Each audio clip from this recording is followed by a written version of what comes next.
had my GT3 now for almost a week, and I just got done with my second mountain drive with this car. And man, these cars are so good. And look, you've heard this from everyone. You know, it's kind of weird. One of the big criticisms that the 992 GT3 gets is that it rides too firmly. And I don't think this car rides too firmly at all. I mean, I've driven a 991.2 RS on the same roads, and I think that the 992 rides a lot better. I think it rides better than my 991.2 GT3. Now, that, me stalling the car, is one of the big problems with this car, is that I am not used to this clutch. The clutch in the 992 GT3 is very short throw, and there's not a ton of feeling, and I've been stalling it like crazy. So the ride quality of this car is pretty good. I can see how at low speeds, like below, say, 30 miles an hour, someone might complain about the ride quality being too stiff, but I think that the over 30 miles an hour, and pretty much any time you're actually driving the car hard, it rides better, and it deals with bumps way better than the 991.2 GT3 that I had before. It's just odd, because I remember all the reviewers mentioned the fact that they were not fond of the way the GT3 rode, and that it was too stiff for a daily, and all this stuff, and I don't know. I think the car rides fine, and I think it rides great, and I think it's more compliant over bumps and sticks better over bumps. And the other thing that I love about this car is the steering. The 991.2 GT3 was kind of funny. The steering was probably one of the things that I complained about the least on that car, but they dramatically improved it for the 992 GT3. The turn-in is just incredible. The car does exactly what you want to do. You can feel what the front wheels are doing. You can tell when they slip a little bit, and it's really, really hard to make them slip. But if you do, you can feel it through the wheel pretty easily.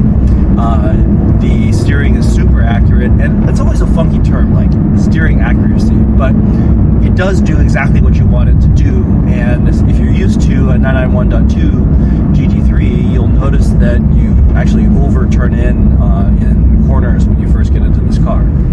And I thought that was odd, and I certainly did it for the first few corners that I got into until I got used to the steering. And there's just a lot less input required to go around a turn. The steering is very fast, but it has a great amount of feel for an electro-hydraulic rack, and it just works really, really well. I would say it feels revier than the previous cars. Not sure exactly what causes that, because it's not like it has more power, but maybe a lighter flywheel, and maybe that's why I keep stalling the friggin' car all the time, but that's possible. I do feel like the car is a little zingier and revs a little freer, especially when you're on the gas, I like that change. It has a slightly higher pitched exhaust note. It does sound way more blendery at low RPMs. It makes a more mechanical noise. The 991.2 GT3 sounded really nice in this range, and I think this car actually sounds better above 5,000 RPM, but below 5,000 RPM, yeah, the exhaust note is pretty blendery. It probably has to do with the fact that this car has gone to electronic valves, which means that the car's computer can close the valve as much or as little as it wants to, and can alter the exhaust note, and it does. It keeps them closed mostly between 1,000 and 4,000 RPM, even when you're in sport mode or have the sport exhaust on, which the shifter in this car feels really good. Somehow Porsche has made it feel more solid and easier to move through the gates than the 991.2. It almost pulls itself into the next gear.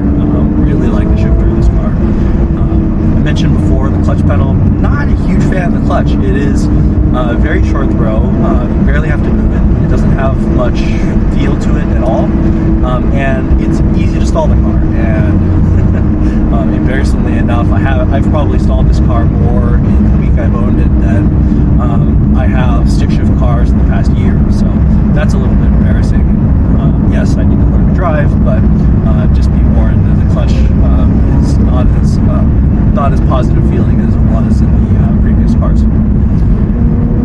The interior of the 992 GT3 is quite a bit nicer, and a lot of thoughtful features. Although in the GT3, curiously, there's still some kind of weird emissions. You finally don't have to actually stick the key in the dash, which is nice, but you can't get memory even if you get the 18-way seats, and you can't get surround view even though it's available on all the other 992s. And look, it's not that big of a car, it's not that big of a deal, but it would be nice to have, especially because there's no real good reason not to have it. Those are my initial thoughts about the 992 GT3. Like I said, really enjoying the car so far, and like it a lot, and hope to share more thoughts, especially as I put more miles on.